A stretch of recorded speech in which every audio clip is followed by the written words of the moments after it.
नमस्कार दोस्तों, स्वागत है आप सभी का जीएस फ्रेंजी यूट्यूब चैनल पे।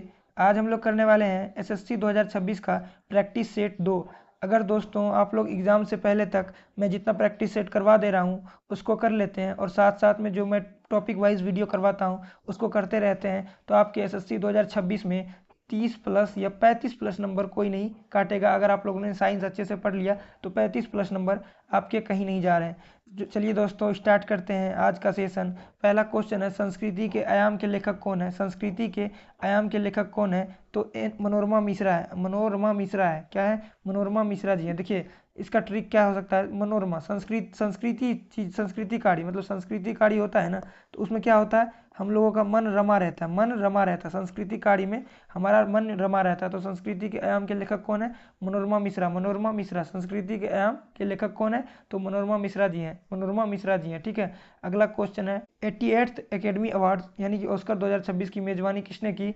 तो देखिए इसका किए थे कोनन एब्राइन। कोनन ओब्राइन ने। देखिए तो एकेडमी अवार्ड्स की मेजबानी कौन करेगा? कौन से कोनन कौन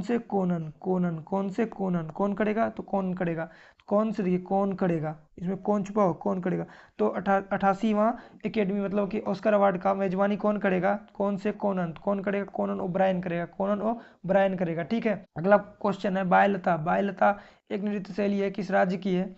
बायलता एक नृत्य शैली है तो किस राज्य से संबंधित है? तो इसका सही आंसर है कर्नाटक। इसका सही आंसर है कर्नाटक। देखिए एक लड़की है लता, उसको कोई बोल रहा है बार बार लता, बाय लता मतलब बोल के नाटक कर रहा है, बाय लता बोल के नाटक कर रहा है, दिखा रहा है कि बार बार बाय बाय लता बोल रहा है। बाय बाय लता बार बार क्या क्या बोल रहा है, बाय लता। तो बाय बाय लता करके नाटक कर रहा है, बाय बाय लता करके नाटक कर रहा है। तो बाय लता एक नृत्य शैली है, किस राज्य की है? तो कर्नाटक का। कर्नाटक का बाय बाय लता बोल के नाटक कर रहा है, बाय बाय लता बोल के नाटक कर रहा है। अगला क्वेश्चन है, पंडित जानकी प्रसाद का संबंध किस घराने से? पंडित जानकी प्रसाद का संबंध किस घराने से है? तो इनका संबंध है बनारस घराने से। देखिए मैंने बनारस को बोला है रस याद करने के लिए, बनारस को बोला है रस याद करने के लिए। देखिए जानकी में जान, अगर आपकी जान आती है तो उसको क्या पिलाना चाहिए? उसको रस पिलाइए। अगर आप अपने जान के साथ कहीं घूमने जा रहे हैं तो उसको रस पिलाइए। जान के लिए रस बनाइए, रस पिलाइए, जूस पिलाइए, रस जान को रस पिलाइए, जूस पिलाइए। तो पंडित जानकी प्रसाद का संबंध किस घराने से हो जाएगा? बनारस घराने से हो जाएगा। पंडित जानकी प्रसाद का संबंध किस घराने से हो जाएगा? तो बनारस घराने से। क्यों? जान को रस पिलाइए, जूस पिलाइए। ठीक है। तो पंडित जानकी प्रसाद का संबंध किस घराने से हो जाएगा? तो बनारस घराने से हो जाएगा। अगला क्वेश्चन है, पालघाट मणि अय्यर। पालघाट मणि अय्यर का संबंध किस वाद्य यंत्र से है? पालघाट मणि अय्यर का संबंध किस वाद्य यंत्र से है? तो उसका संबंध है मृदंगम। मृदंगम आप लोगों ने सुना होगा, पालघाट संत को मार दिया गया था। पालघाट संत को मार दिया गया था। संत को मार दिया गया था, तो मार दिया गया था ना। तो पालघाट संत को अगर मार दिया, उसका हत्या कर दिया गया तो उसका क्या होगा? हम लोगों को गम होगा। हम लोगों को क्या होगा? गम होगा। पालघाट में संतों को मार दिया गया था तो उसको हम लोगों को क्या होगा? गम होगा। तो पालघाट मणि अय्यर का संबंध कहां से होगा? मृदंगम से। मृदंगम में गम छुपा हुआ। तो पालघाट में संतों को हत्या कर दिया गया, उसका क्या होगा? गम होगा। तो पालघाट मणि अय्यर का संबंध किस वाद्य यंत्र से? तो मृदंगम से। ठीक है।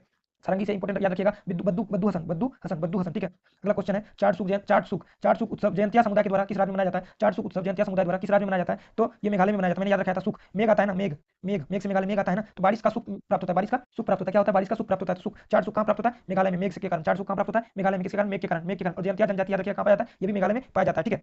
अगला क्वेश्चन है, कश्मीरी बकरियों के अंडर फर से बनने वाली महीन सॉल को क्या कहते हैं? कश्मीरी बकरियों के अंडर फर से बनने वाली महीन सॉल को क्या कहा जाता है? तो पश्मीना सॉल कहा जाता है। पश्मीना सॉल कहा जाता है। पश्मीना सॉल कहा जाता है। मैंने बताया था कि पश्मीना सॉल कश्मीर और लद्दाख में पाया जाता है। मैंने बताया था कश्मीरी बकरियां भी कहां पाया था? कश्मीर में। ठीक है। और पश्मीना सॉल कहां पाया था? लद्दाख और जम्मू कश्मीर में। लद्दाख और जम्मू कश्मीर में। कश्मीरी बकरियों के अंडर फर से बनने वाली महीन सॉल को क्या कहते हैं? पश्मीना सॉल कहते हैं। ठीक है। अगला क्वेश्चन है, नए संसद भवन का प्रमुख वास्तुकार कौन है? जो नए संसद भवन बने उसके प्रमुख वास्तुकार कौन है? तो बिमल जलान जी, बिमल पटेल जी। कौन है? बिमल पटेल। देखिए बिमल पान मसाला सुने हैं ना, बिमल पान मसाला। तो बिमल पान मसाला खा के ना संसद भवन बना दिया। क्या बना दिया? संसद भवन बना दिया। बिमल पान मसाला खा के क्या बना दिया? संसद भवन बना दिया। बीमन पान मसाला खा के क्या बना दिया? संसद भवन बना दिया। ठीक है। भारत का सेंट्रल विस्टा पूर्ण विकास परियोजना के हिस्से के रूप में नई दिल्ली में नया संसद भवन का उद्घाटन किया गया, बनाया गया, जिसका उद्घाटन 2023 में नरेंद्र मोदी द्वारा किया गया, जो कि आप हमारे प्रधानमंत्री हैं। ठीक है। नए संसद भवन के प्रमुख वास्तुकार कौन है? तो बिमल पटेल है। ठीक है। अगला क्वेश्चन है, भारतीय प्राणी सर्वेक्षण जेडएसआई का स्थापना कब हुआ? तो उसका स्थापना 1916 में हुआ। 1916 में भारतीय प्राणी सर्वेक्षण जेडएसआई की स्थापना कब हुआ? तो 1916 में हुआ। इसका मुख्यालय कोलकाता में है और इसका 16 क्षेत्रीय केंद्र है।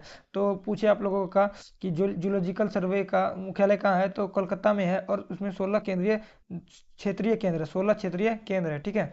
अगला क्वेश्चन है, one nation one student ID का नाम क्या है? One nation one student ID का नाम क्या है? तो अपार कार्ड। आप लोगों ने अभी हाल ही में सुना होगा अपार कार्ड बनाना। तो अब one nation one student ID किसके लिए है? अपार कार्ड के लिए। अपार कार्ड में क्या होता है? आपका जितना भी डॉक्यूमेंट्स वगैरह भी होता है ना, सबको इसमें सेव कर दिया जाता है। अपार कार्ड में सेव कर दिया जाता है। तो one nation one student ID का का क्या नाम है? तो अपार कार्ड है, अपार कार्ड है। केंद्रीय शिक्षा मंत्रालय ने राष्ट्रीय शिक्षा नीति 2020 के तहत इस पहल की शुरुआत की थी। इस पहल की शुरुआत की थी, केंद्रीय शिक्षा मंत्रालय ने राष्ट्रीय नीति 2020 के तहत इस पहल की शुरुआत की थी। ठीक है, अगला क्वेश्चन है, बाजार का नियम किस अर्थशास्त्री ने दिया था? बाजार का नियम किस अर्थशास्त्री ने दिया था? तो सॉरी, यहाँ पे तो है ही नहीं। तो देखिए, तो इसका दिया था जे बी से। ठीक है, बाजार का नियम किसने दिया था? जेबी से ने दिया था, जेबी से। देखिए, आप बाजार जाइएगा, बाजार में कुछ खरीदिएगा तो खर्च किससे होगा? जेबी से होगा। खर्च किससे होगा? तो जेबी से होगा। तो बाजार का नियम किस अर्थशास्त्री ने दिया था? तो जेबी से ने दिया था, जेबी से ने दिया था। और जे एम किन्स ने क्या दिया था? रोजगार सिद्धांत दिया था, रोजगार सिद्धांत दिया था। बाजार का नियम किसने दिया? जेबी से ने दिया। और रोजगार सिद्धांत किसने दिया? जे एम किन्स ने दिया, जे एम किन्स ने दिया। ठीक है, अगला क्वेश्चन है, ताल की मिट्टी किस फसल के लिए उपयुक्त मानी जाती है? तो रबी फसल के लिए उपयुक्त मानी जाती है, रबी फसल के लिए उपयुक्त मानी जाती है। ताल, ताल समझते हैं आप लोग? ताल, ताल, ताल, ताल मतलब होता है ना, कोई ताल बैठ गया, मतलब अच्छा कुछ ताली बजाना भी ताल बैठना। ताल किसका बैठेगा? इंसान का। इंसान इसमें कौन लग रहा है? रवि का नाम होता है इंसान, रवि। तो ताल का मिट्टी किसके लिए उपयोगी है? तो रवि। ताल किसका बन जाएगा? तो रवि का बन जाएगा, ताल। ताल, अगर कोई ढोलक भी बजा रहा है, कुछ भी बजा रहा है, तो ताल किसका, कौन बजाएगा? ताल कौन बजाएगा? तो इंसान बजाएगा। इंसान किसका नाम हो सकता है? रवि। तो ताल की मिट्टी किस फसल के लिए उपयुक्त मानी जाती है? तो रबी फसल के लिए। और ताल की मिट्टी कहाँ पाई जाती है? तो गंगा के किनारे पाई जाती है। ताल की मिट्टी कहाँ पाई जाती है? गंगा के किनारे पाई जाती है। ताल की मिट्टी गंगा किनारे पाई जाती है, गंगा किनारे पाई जाती है। ठीक है, अगला क्वेश्चन देखते हैं। अगला क्वेश्चन है, जीमेक्स। जीमेक्स युद्ध अभ्यास भारत और किस देश के बीच होता है? जीमेक्स, जीमेक्स युद्ध अभ्यास भारत और किस देश के बीच होता है? ये क्वेश्चन मैंने आपको पढ़ाया है। तो देखिए, जिमेक्स में जिम, जिम छुपा हुआ है, जिम। तो जिम कौन करे? जिम जो करेगा उस वो पान खाएगा नहीं। जो जिम करता है वो पान नहीं खाता, जो जिम करता है वो पान नहीं खाता। तो जिमेक्स युद्ध युद्ध अभ्यास भारत और किस देश के बीच होता है? तो जापान के बीच, भारत और जापान के बीच। तो जो जिम करेगा वो पान नहीं खाएगा, जापान में पान छुपा हुआ है। जो जिम करेगा वो पान नहीं खाएगा। जिमेक्स युद्ध अभ्यास भारत और किस देश के बीच होता है? तो जापान के बीच होता है, जापान के बीच होता है। ठीक है, अगला क्वेश्चन है, लोथल के संदर्भ में कौन सा कथन सही नहीं? लोथल के संदर्भ में कौन सा कथन सही नहीं है? लोथल के संदर्भ में कौन सा कथन सही नहीं है? तो देखिए, लोथल के बारे में, माही नदी के किनारे बसा, ये बंदरगाह था लोथल, हाँ बंदरगाह था। यहाँ एक भंडारगिरी था, हाँ भंडारगिरी था। यहाँ मनक्का निर्माण होता था, मनक्का का निर्माण होता था। लेकिन ये माही नदी के किनारे नहीं था। ये साबरमती के, जो साबरमती नदी की जो सहायक नदी है भोगवा, तो लोथल भोगवा नदी के किनारे थी। लोथल कहाँ के किनारे थे? भोगवा नदी के किनारे थे। लोथल भोगवा नदी के किनारे, साबरमती की सहायक भोगवा नदी के किनारे थे। लोथल कहाँ थे? साबरमती की सहायक नदी भोगवा नदी के किनारे थे। और यहाँ मनक्का बनाने की कार्यशालाएं कहाँ मिलती थी? तो निचली भाग में मिलती थी, निचली भाग में मिलती थी, निचली भाग में मिलती थी। कहाँ मिलती थी? मनक्का बनाने की जो कार्यशालाएं होती थी कहाँ मिलती थी? तो लोथल के निचले भाग में मिलती, लोथल के निचले भाग में मिलते थे। लोथल के संदर्भ में कौन सा कथन सही नहीं है? तो वो माही नदी के किनारे नहीं, बल्कि भोगवा नदी के किनारे थे, भोगवा नदी के किनारे थे। ठीक है, अगला क्वेश्चन है, Mg+2 आयन का इलेक्ट्रॉनिक विन्यास क्या होगा? तो इसका सही आंसर होगा 28। देखिए, Mg का परमाणु संख्या कितना होता है? 12। 2+, यानी कि 2+ होता है तो उसमें माइनस करना पड़ता है 10, 10, 8 2 10। तो देखिए, Mg2+ आयन का इलेक्ट्रॉनिक विन्यास क्या होगा? 28, 28 क्या होगा? 28 होगा, 28 होगा। अगला क्वेश्चन है, कौन सा बंदरगाह तमिलनाडु में, कौन सा बंदरगाह तमिलनाडु में नहीं है? तो देखिए, एन्नोर है, हाँ है। नागपट्टनम है, हाँ है। तूतीकोड़ीन है, हाँ है। और मछलीपट्टनम नहीं है, मछलीपट्टनम नहीं। मछलीपट्टनम कहाँ है? विशाखापट्टनम में। विशाखापट्टनम आंध्र प्रदेश में है, विशाखापट्टनम आंध्र प्रदेश में, विशाखापट्टनम आंध्र प्रदेश में। देखिए, मछलीपट्टनम, मछली कैसा महकता है? विशाख, शाख महकता है, विशाखे महकता है। तो मछलीपट्टनम कहाँ से हो जाएगा? विशाखापट्टनम। मछली कैसा महकता है? तो विशाखे महकता है। तो कौन सा बंदरगाह तमिलनाडु में नहीं है? मछलीपट्टनम। मछलीपट्टनम कहाँ पे है? मछलीपट्टनम है आंध्र प्रदेश, विशाखापट्टनम में है। ठीक है, और पारादीप, पारादीप, पारादीप कहाँ है? उड़ीसा में। पारादीप कहाँ है? उड़ीसा में। ठीक है, अगला क्वेश्चन है, भारत में, नहीं सॉरी, भारत में 13 बड़े और 200+ छोटे बंदरगाह। भारत में कुल कितने बंदरगाह हैं? तो 13 बड़े हैं, जिसको बड़े बड़े बंदरगाह 13 हैं, और 200 से अधिक छोटे छोटे बंदरगाह हैं। ठीक है, भारत का सबसे प्राकृतिक बंदरगाह, सबसे बड़ा प्राकृतिक बंदरगाह मुंबई है। भारत का सबसे बड़ा प्राकृतिक बंदरगाह मुंबई है। सबसे गहरा विशाखापट्टनम है, सबसे गहरा विशाखापट्टनम है। और सबसे बड़ा कृत्रिम चेन्नई है। सबसे बड़ा कृत्रिम बंदरगाह कौन सा है? चेन्नई है। सबसे बड़ा कृत्रिम बंदरगाह कौन सा है? तो चेन्नई है। ठीक है, अगला क्वेश्चन की तरफ बढ़ते हैं। निम्न में कौन सी जनजाति राज्य जोड़ी सही नहीं है? कौन सी जनजाति का राज्य जोड़ी सही नहीं? गद्दी। गद्दी हिमाचल में पाया जाता है, बिल्कुल पाया जाता है। गद्दी जनजाति हिमाचल प्रदेश में पाया जाता है। टोडा जनजाति तमिलनाडु में बिल्कुल पाई जाती है, और नीलगढ़ी क्षेत्र में। भील जनजाति भारत के लगभग सभी राज्यों में पाई जाती है। गुजरात, मध्य प्रदेश, जो नॉर्थ ईस्टर्न, सॉरी, जो अपना जो क्या बोलते हैं ना, बिहार, यूपी आसपास, गुजरात, मध्य प्रदेश, इसके आसपास ना सभी राज्यों में भील जनजाति पाई जाती है। लेकिन केरल, केरल जो है ना, केरल में वासी जनजाति नहीं पाई जाती है। वासी जनजाति कहाँ पाई जाती है? वासी जनजाति लक्षद्वीप में पाई जाती है। वासी जनजाति लक्षद्वीप में पाई जाती है। वासी जनजाति कहाँ पाई जाती है? लक्षद्वीप वासी, लक्षद्वीप वासी, लक्षद्वीप वासी, केरल में नहीं पाई जाती। ठीक है। अगला क्वेश्चन है, किस पंचवर्षीय योजना में समाजवादी स्वरूप अपनाया गया? किस पंचवर्षीय योजना में समाजवादी स्वरूप अपनाया गया? तो दूसरी पंचवर्षीय योजना में अपनाया गया था। समाजवादी पंच स्वरूप किसमें अपनाया गया? तो दूसरी पंचवर्षीय योजना में अपनाया गया था। दुर्गापुर, भिलाई, राउरकेला इस्पात संयंत्र का स्थापना हुआ था किसके मदद से? ब्रिटेन, रूस और जर्मनी की मदद से। ब्रिटेन, रूस और जर्मनी की मदद से। किसकी मदद से? दुर्गापुर, भिलाई और राउरकेला इस्पात संयंत्र का स्थापना हुआ था किसके मदद से? ब्रिटेन, जर्मनी और, सॉरी, ब्रिटेन, जर्मनी और क्या बोले,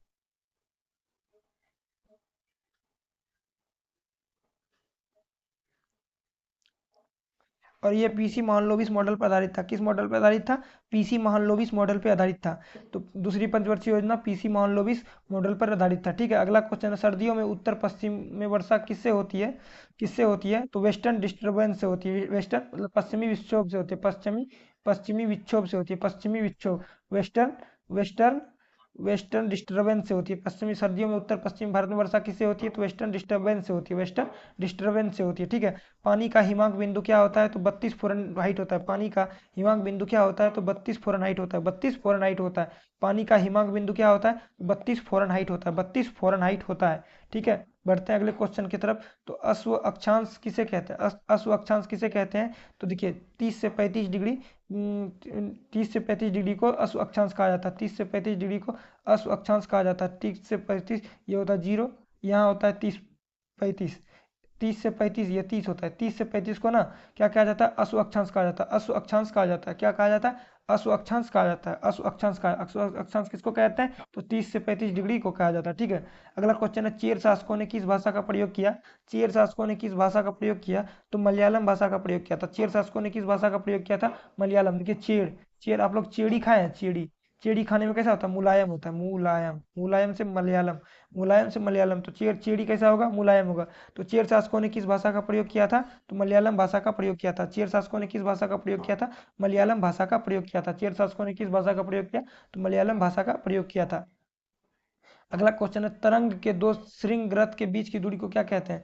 तरंग के दो श्रृंग और गर्त के बीच की दूरी को क्या कहते हैं? तो तरंग धैर्य कहते हैं। क्या कहते हैं? तरंग धैर्य कहते हैं। तरंग धैर्य, तरंग धैर्य कहते हैं। तरंग धैर्य कहते हैं। क्या कहते हैं?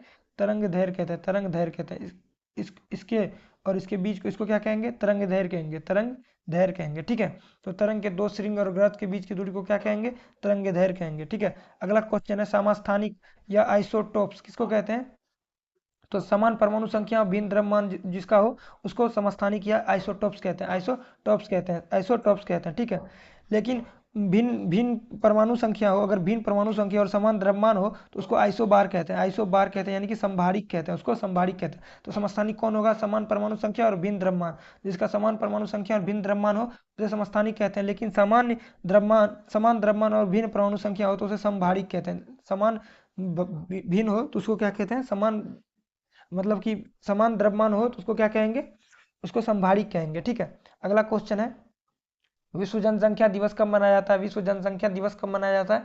विश्व जनसंख्या दिवस 11 जुलाई को मनाया जाता है। देखिए, आप लोगों को जनसंख्या के बारे, अगर आप लोगों को जनसंख्या से पूछता है ना क्वेश्चन, तो आप लोग डायरेक्ट 2011 में रिलेट कर जाते होंगे। 2011 में रिलेट कर जाते होंगे। ये बिल्कुल सही है कि जो भी क्वेश्चन अभी आता है 2011 के जनगणना के अनुसार ही आता है। तो जब भी आपसे पूछे जनसंख्या दिवस कब, तो 11 याद रखिएगा, 11 जुलाई। 2011 से 11 रिलेट कर लीजिएगा। 2011 से 11 रिलेट कर लीजिएगा। तो विश्व जनसंख्या दिवस कब मनाया जाता है? तो 11 जुलाई। क्यों? क्योंकि आप लोगों को जब भी क्वेश्चन अभी पूछा जाता है तो 2011 के जनसंख्या से ही पूछा जाता है। तो विश्व जनसंख्या दिवस कब मनाया जाएगा? 11 जुलाई को मनाया जाएगा। 11 जुलाई को मनाया जाएगा। ठीक है।